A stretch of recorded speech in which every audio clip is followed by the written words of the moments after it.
John Cox, thanks so much for being with us. Thanks you for having me, Alex. Yes, appreciate it. All right, so let's start with the most basic but most important question. Right. Why are you running for governor? It's the state of California is being mismanaged, and it is now the nation's leader in poverty. It has the highest gas taxes, the highest income taxes, the highest sales taxes. It's become an enemy of business, small businesses. I'm a small businessman. Small businesses can't get started, let alone operate. Regulations, the trial lawyers have really driven a lot of business out of the state. And I would also add that this state has run up one of the largest unfunded pension and retiree health debts in the nation. And it's a bomb that's ready to go off on the people of the state. And I don't see anybody stepping forward to really do what's needed, which frankly is to get the special interests out of control in Sacramento and actually forge some solutions to these problems. I'm with these other governor candidates all the time now, and they're all full of rhetoric. They're all telling you what all kinds of wonderful things they're going to do for the state of California. And the real truth is that they won't get anything done because the special interests and the cronies and the funders in Sacramento don't want any changes, and so they're going to fight everything in tooth and nail. I have a plan to get through that and to bring a better quality of life to California. So let's talk about that plan. If you're elected day one, you take office, what's your top priority as governor? Well, the real top priority is to get housing built, to lower the tax burden, to get government to spend its money wisely. Caltrans, for example, spends 4 times what Texas does to build a mile of road. That's waste, that's corruption. We need to end wasteful pork projects like the high-speed rail and the Delta tunnels. We certainly need water storage, so we need to do that. But and we need mass transit, but we need it where people actually want to go. The whole idea, though, Alex, is to get a government that adopts best practices. I'm a businessman. I've been a businessman for 40 years. I've turned around companies, and I didn't do that by doing everything myself. I brought in a team of people to do things that I couldn't do. I brought in experts in distribution and production and things like that. I intend to do that as the governor of the state, assemble a blue ribbon team of people who will attack these problems, who will improve the quality of life. But the essence of this campaign as well, Alex, is to get rid of the corruption and the power of the special interests in Sacramento. And I know, hopefully we'll talk a little bit about my ballot initiative, but any new governor is going to face the same problems that I will face here. The issue is, can they get things accomplished in the state legislature? I believe I have a plan to do that, and I'm making that a major centerpiece of this campaign. That's a lot of priorities. Well, but they all revolve around, they are, but they revolve around the quality of life and improving life. And, a lot of the politicians are all about rhetoric. I'm actually about getting things done. I want to talk about housing in a moment, but first let's talk about that ballot initiative that you're talking about. Yeah. This is the neighborhood councils, if you will. Neighborhood legislature. Neighborhood legislature. Yeah. Explain how that would work. It takes money out of the game. And it does that in a kind of an innovative way. It makes all the legislative races so small, just 5,000 people or so that you don't need money. If you don't need money to run a political campaign, the power of the funders is gone. It literally is gone. And you don't have to worry about the cronies stopping any kind of reform. And now, yes, it creates a lot of districts, and we devised a working committee format under which the 12,000 districts in the neighborhoods send 120 people to Sacramento and hold them accountable. My question about that is, that means that all those other people are not having anybody in Sacramento. If your person is not in Sacramento, how are you being represented? Because the person that you elect in your neighborhood has a direct line to that person in Sacramento and has their ear, Alex, for the right reasons, because of policy and because of the way that people feel, not because they're giving them money. See, right now, the state legislators are accountable to who? The funders. They say they're accountable to the people, but at the end of the day, they respond to the people who give them the money for their campaigns. And it's big business, it's big labor unions, it's environmental lobbyists, it's all kinds of other people, but the people don't have the power, the funders do.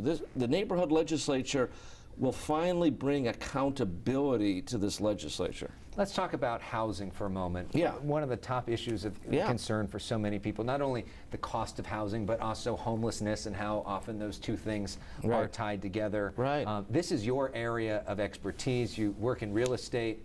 What do we do? It's interesting. I build apartments for $80,000 a unit in Indiana, and the cost in San Francisco is $700,000 a unit, or in San Diego it's $400,000 or $500,000 a unit. Ask yourself a question: why? Do windows and rugs and appliances cost a lot more in California? Does brick cost that much more? No. California is so costly because of the layers and layers of taxes, bureaucracy, lawsuits. One of the first things I'm going to do is sponsor a repeal and a replacement of CEQA, the California Environmental Quality Act, which was signed by Ronald Reagan in 1970. I mean, it had a good purpose, and that is to improve the environment. I'm an environmentalist. I don't want to breathe soot or smog, but it's now being used by trial lawyers to stop development, to delay it as long as possible.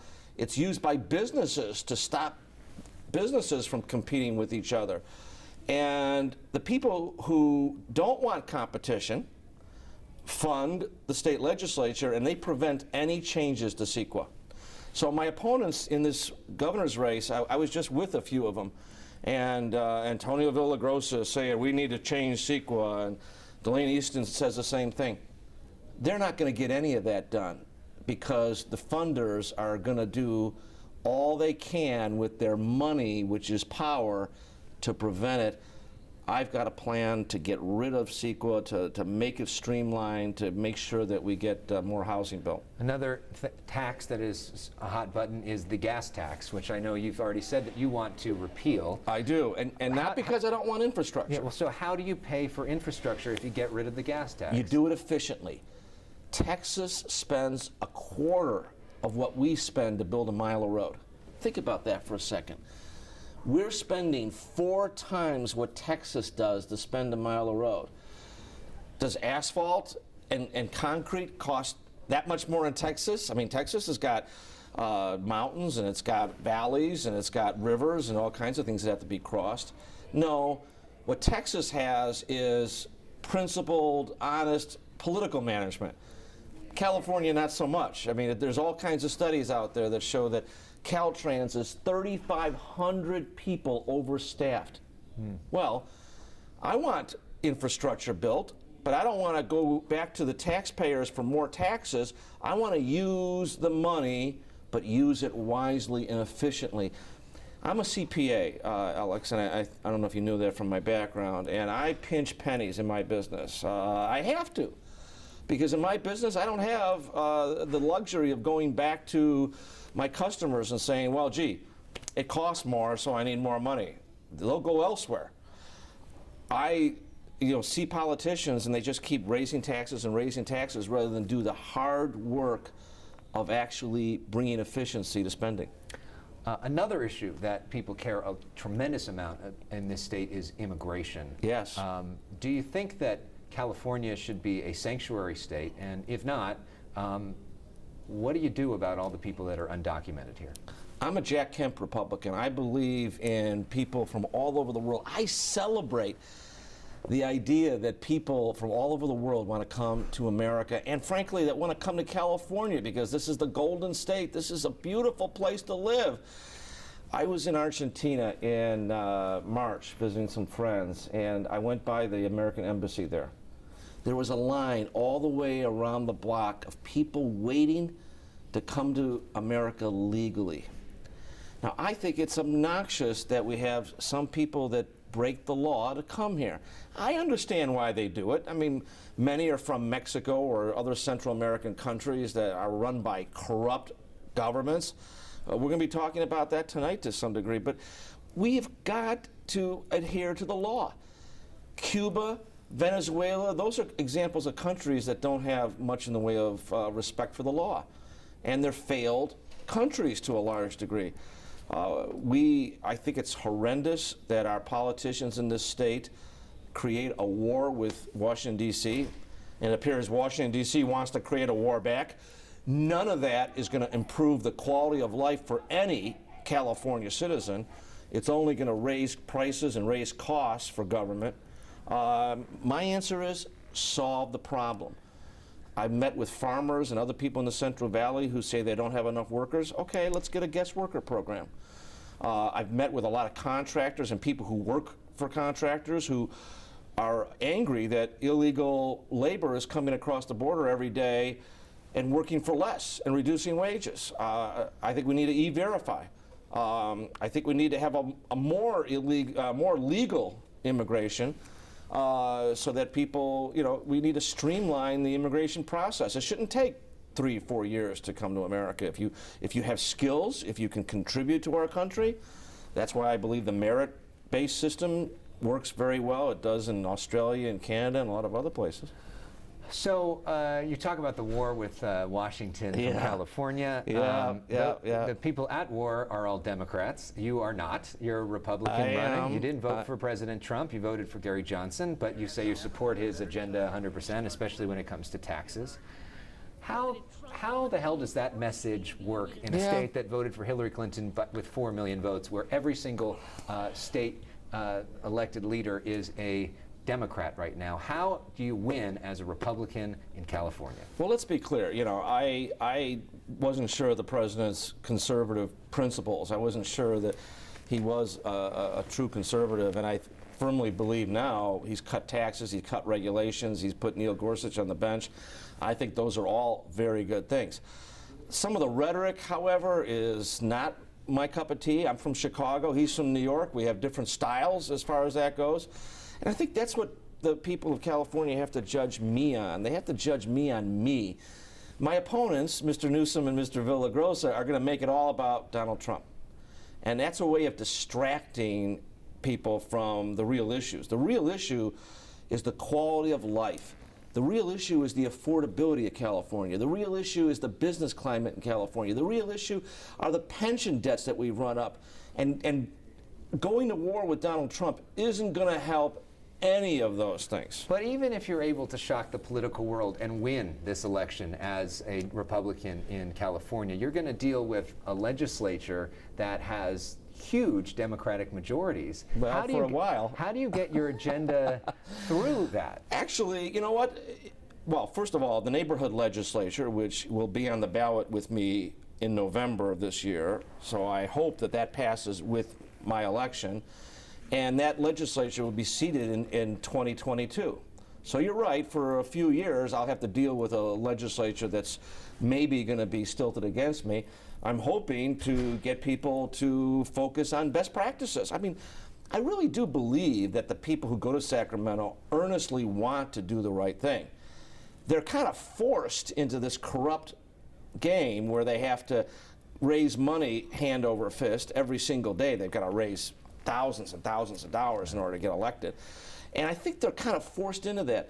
Hopefully when I get elected and they see a neighborhood legislature that's not going to be a fundraising legislature, they'll be more adept at wanting to shift the debate and maybe actually get some things done. I'm hoping that's the case. Okay, I want to move on to part 2 of the conversation, which hopefully is going to be even more fun, which is Okay, to learn a little bit about you and who you are. Okay.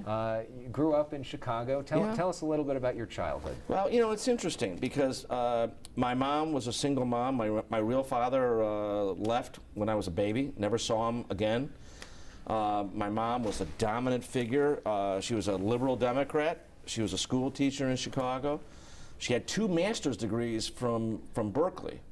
And interestingly, one of those was in Spanish literature, and she went down to Chile in the 40s and taught illiterate children how to speak and read English. So she really was a forward-thinking woman.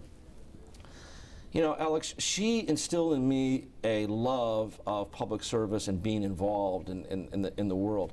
When I was a little boy, 5 years old, I would imitate John F. Kennedy, who was her hero, because he didn't come into office promising everybody everything. What did he say? He said, "Ask not what your country can do for you, but what you can do for your country." I think that's a Republican thing to say, and my mom, you know, loved JFK, and I did too, and was very hurt when he was killed. But that stuck with me my whole life, and I used to go with my mom to school. She taught at an all-black school on the south side of Chicago. Frankly, it was the high school she went to as a child. And I saw kids in that school, you know, hardly being able to read. I mean, I was 10 years old, and I would go there and I would tutor 16 and 17-year-olds. And I thought to myself, how can we send these kids out into the world? What are they going to do for a living? And that's still going on today. And it's the corruption of that system, Alex, which really got me going on my life. So, from that time when you were 5 years old, did you know you wanted to get involved in public service at some point? No, I mean, I loved politics because my mom would talk about it all the time. I wanted to make a living. I mean, I grew up poor. I mean, we drove Volkswagens, and you know, I shopped at Kmart. I mean, you know, we had no money whatsoever. I had to work my way through college and law school. I paid it all myself, so I had no money growing up. And you certainly have made some since. Yes. You work as a lawyer. Your firm worth about $200 million? Well, I'm a businessman. I don't practice law at all anymore. I started buying apartment buildings when I was in my late 20s, and I've never sold one. I just keep buying them and fixing them up, and you know, buying more and doing a great job with them, and now I've done very well with that. America is a great place to be able to rise from the bottom and move up. And any advice for people that are trying to make that kind of cash? Yeah, you don't do it overnight. I mean, you do it by getting, first of all, you do the right thing. You always do the right thing, and you do a good job, and you care about the job. I've been working 80 hours a week since I was 20 years old. I was a CPA when I was 20.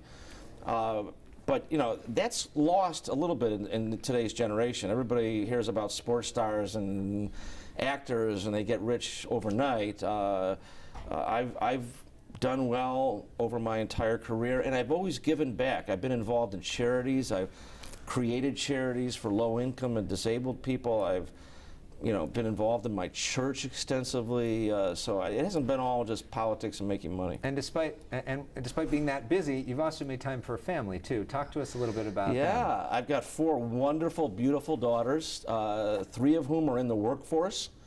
I'm proud to say they're accomplished women, and you combine that with my mom, who is the major breadwinner. I'm absolutely a supporter of women's rights and women in the workplace.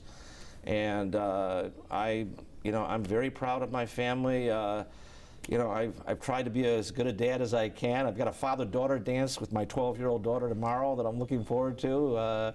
She is too. She's beyond excited. So I love being a dad and love being a husband. And you're lucky enough to live in Rancho Santa Fe, one of the most beautiful parts of California. So last two questions that I'm going to ask everybody. Sure. What's something nice you can say about one of the other candidates? Oh, lordy. Well, I think they mean well. I think they've dedicated a good chunk of their life to public service. So, I think they have a public spirit to them in that respect. Having said that, they have a lot of personal ambition associated with that too. And I'm doing this in the same spirit. I don't need to do this.